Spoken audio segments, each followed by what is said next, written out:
સ્થાનિક સ્વરાજ્યની ચૂંટણીમાં જે રીતે માહોલ બન્યો છે અને જે રીતે ઇન્ટરનલ સૂત્રો દ્વારા માહિતી મળી છે પ્રમાણે આમ આદમી પાર્ટી ખૂબ મોટી સફળતા મેળવી રહી છે, ત્યારે ભાજપ હાંફળી ફાંફળી થઈ ગઈ છે. ભાજપ ડરી ગઈ છે. દરેક કાર્યકર્તાઓને ઉપર એફઆઈઆર કરવાની અને જેલમાં નાખવાનું આ ષડયંત્ર કર્યું છે.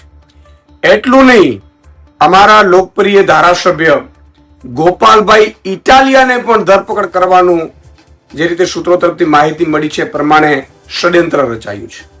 ગોપાલભાઈ ઇટાલિયાની ધરપકડથી શું થશે? ગુજરાતના નાગરિકોને ન્યાય મળી જશે?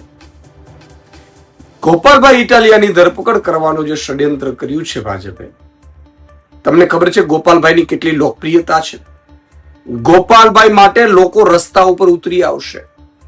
ગોપાલ ઇટાલિયાને જે રીતે પરેશાન જેટલું તમે કરશો એટલા જ લોકો ગુજરાતના એ રસ્તા ઉપર ઉતરી આવશે.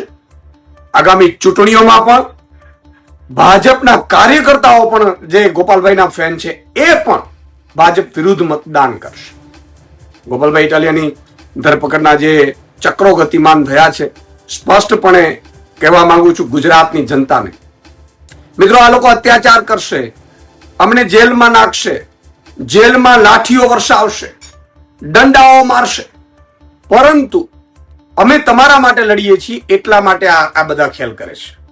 તો તમે જ્યારે ચૂંટણીમાં મતદાન કરવાનું આવે, ચૂંટણીના દિવસે મતદાન કરવાનું આવશે, ભલે અત્યાર સુધી તમે ભાજપમાં હો, કોંગ્રેસમાં હો, પણ બટન ઝાડુનું દબાવજો, જેથી કરીને આ અત્યાચારોને ખબર પડે કે અત્યાચાર કરવાથી અમારી ગુજરાતની જનતાનો અવાજ તમે દબાવી નહીં શકો. આ ગુજરાતની જનતાનો અવાજ છે અને એટલા માટે હું સૌને અપીલ કરું છું, ગોપાલભાઈની ધરપકડ થાય તો બધા લોકો એ ઉતરી પડજો એના સમર્થનમાં, અને સાથે સાથે ચૂંટણીમાં તમારે ઝાડુનું બટન દબાવવાનો છે. આ અત્યાચારોને અમે સહન કરી લેશું, પરંતુ પછી અત્યાચારો ન થાય એના માટે બટન ઝાડુનું દબાવજો.